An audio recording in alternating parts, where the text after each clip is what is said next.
우리 주님은 이 땅에 오셔서 그렇게 괄시 받으시고 천대 받으셨는데 결국에는 십자가에까지 달리셨잖아요. 그래서 죽으시고 무덤에 들어가시 했던 예수님. 그런데 놀랍게도 우리 하나님은 만세전에 작정하신 그의 그 인류 구속의 원대한 그 사역을 위하여 그렇게 섭리하셨더라, 그런 말씀이죠. 예수님께서 이 땅에 오시는 것은 왕이 되시고자 함이보다도 십자가를 지시기 위함이었더라. 인류의 구속을 위해서, 우리의 구원을 위해서 십자가의 고난을 당하시기 위해서 이 땅에 오셨더라. 그것이 하나님의 섭리이셨고 하나님께서 그 역사를 이루셨다는 것입니다. 하나님의 그 섭리의 방편에 대해서 창세기 50장에 우리 한번 잠깐 살펴보십시다. 요셉의 이야기인데요. 요셉이 그들에게 이르되 두려워하지 마소서, 내가 하나님을 대신하리이까. 당신들은 나를 해하려 하였으나 하나님은 그것을 선으로 바꾸사 오늘과 같은 많은 백성의 생명을 구원하게 하시려 하셨나니.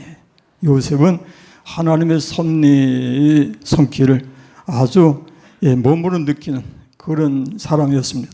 하나님이 이렇게 역사하시고 이렇게 섭리하시고 이렇게 인도하시는구나. 요셉을 그렇게 인도하신 하나님은 오늘날 우리의 하나님이 되시죠? 우리의 하나님, 나의 하나님이 되시죠? 그 하나님 우리에게 또 똑같은 방법으로 그렇게 섭리하시고 역사하시고 인도하셔요. 우리의 생애 속에, 우리의 삶 속에 우리에게 함께 하시는 우리 주님은 우리를 주장하시고 인도하십니다. 그러므로 우리는 요셉만 귀한 것이 아닙니다. 예수 그리스도 안에서 우리는 요셉같이 귀하다. 아니, 그보다 더 귀할 수도 있어요.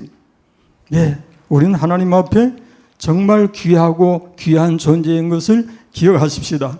그리고 그 하나님께서 우리의 삶 속에 들어오셔서 오죽하면은 고린도전서 6장에서 뭐라고 했습니까? 너희 몸은 너희가 하나님께로부터 받은 바 너희 가운데 계신 뭐라고 했어요? 성령의 전인 줄을 알지 못하느냐. 기가 막힌 말씀이에요. 이거 늘 묵상해 보세요. 성령의 전, 성령의 전, 내가 성령의 전. 이걸 참 받아들이기가 쉽지 않은데 그것은 너무나 강력하게 성경이 강조하는 진리 말씀이고요. 이것을 어떻게 받아들이고 또 그렇게 해서 우리가 성령 인도하심을 따라 사느냐 여부에 따라서 우리 신앙생활이 그만큼 발전할 수도 있고 또 그렇지 못할 수도 있어요.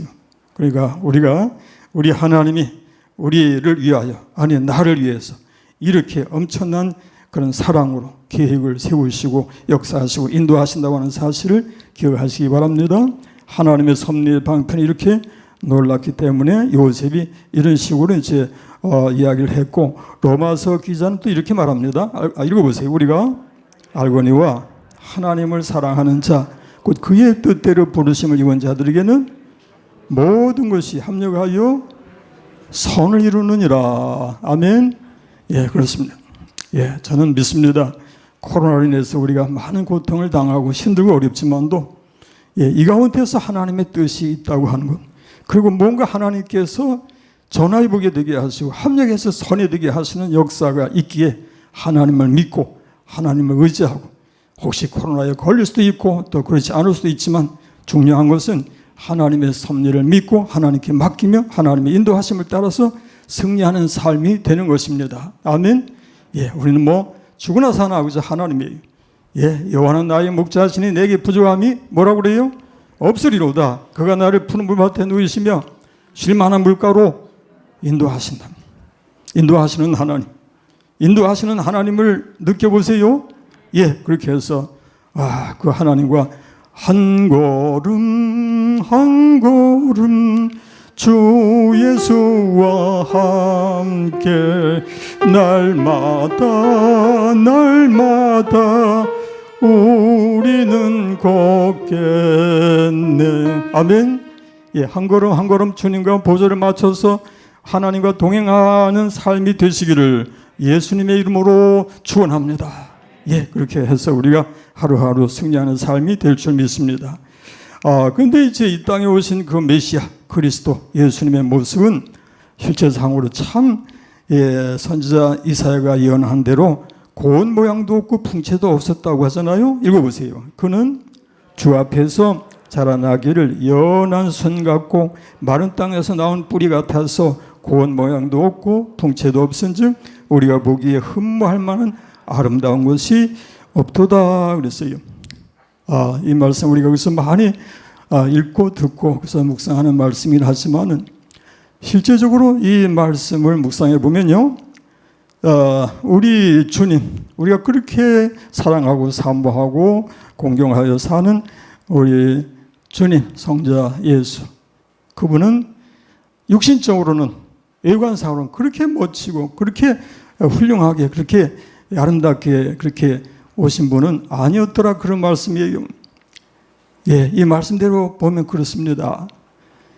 우리가 일반적으로는 예수님이 어떻게 생기셨을까? 이 땅에 오신 것은 분명한데 역사의 한가운데 오셔서 33년이라고 하는 세월을 시간을 참 보내시다가 결국에 십자가에 달리시고 또 부활승천하신 그분이신데 실제 그분의 모습이 사람으로 오셨으니 사람의 모습일진데 실제 그분의 얼굴이 어떠하며 그 눈길이 어떠하며 그 모습이 어떠할까를 우리가 궁금해 할 수 있지요. 그렇게 되면은 많은 사람들이 이렇게 생각합니다. 우리가 잘 아는 대로 성화에 나타난 예수님의 모습, 성화에 나타난 예수님의 모습 얼마나 멋집니까? 아주 준엄한 모습, 그리고 은근히 그 카리스마가 이제 풍겨지는 은근히 경외스러운 그런 모습을 우리가 떠올리게 되는데, 그러나 사실은 성경대로 한다면 그런 모습이 아닐 수 있다니. 아니, 실제로 그렇지 않을 거리. 왜? 여기 보니까 그는 주 앞에서 자라나기를 연한 순 같고 마른 땅에서 나온 뿌리 같아서 뭐라고 그랬어요?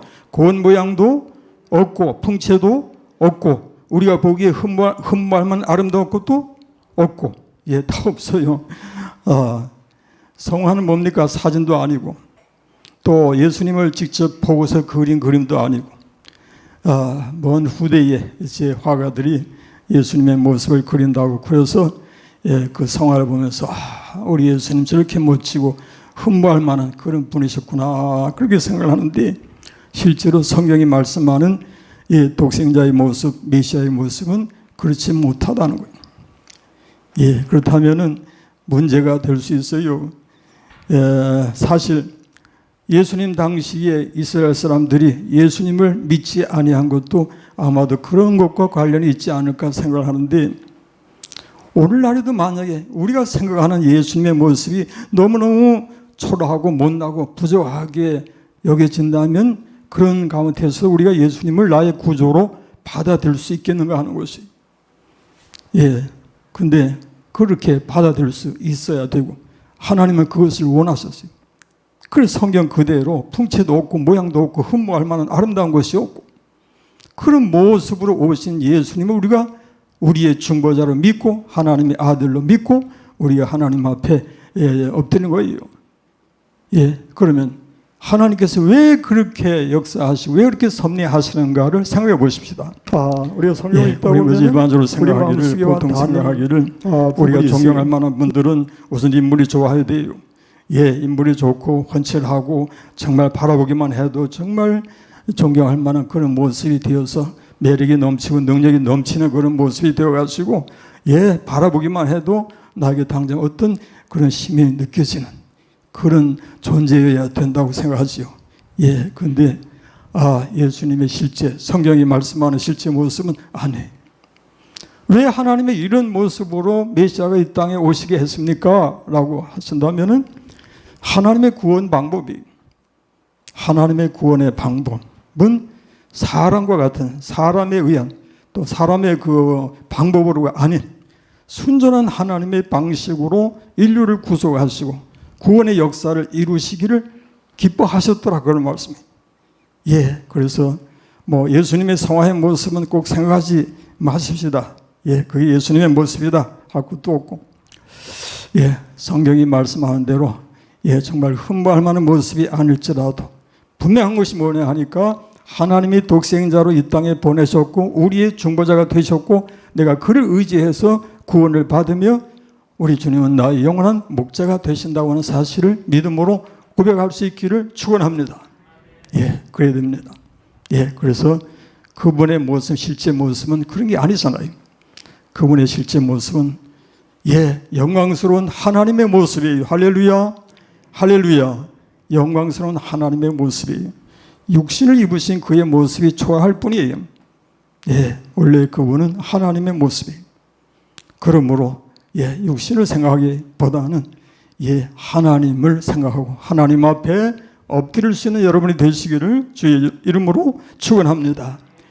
그리고 그분이 어떠한 고난을 당하셨는가 하니까 읽어보세요. 그는 멸시를 받아 사람들에게 버림받았으며 간고를 많이 겪었으며 질고를 아는 자라 마치 사람들이 그에게서 얼굴을 가린 것 같이 멸시를 당하였고 우리도 그를 귀히 여기지 아니하였도다. 그렇죠?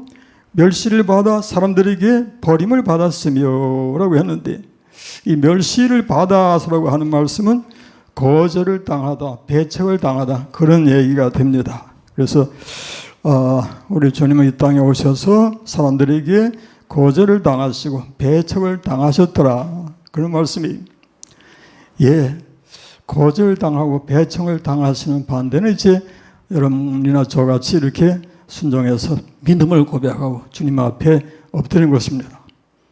믿음과 또 불신 이렇게 차이가 나는데 믿음과 불신 사이에 중간지대는 없잖아요.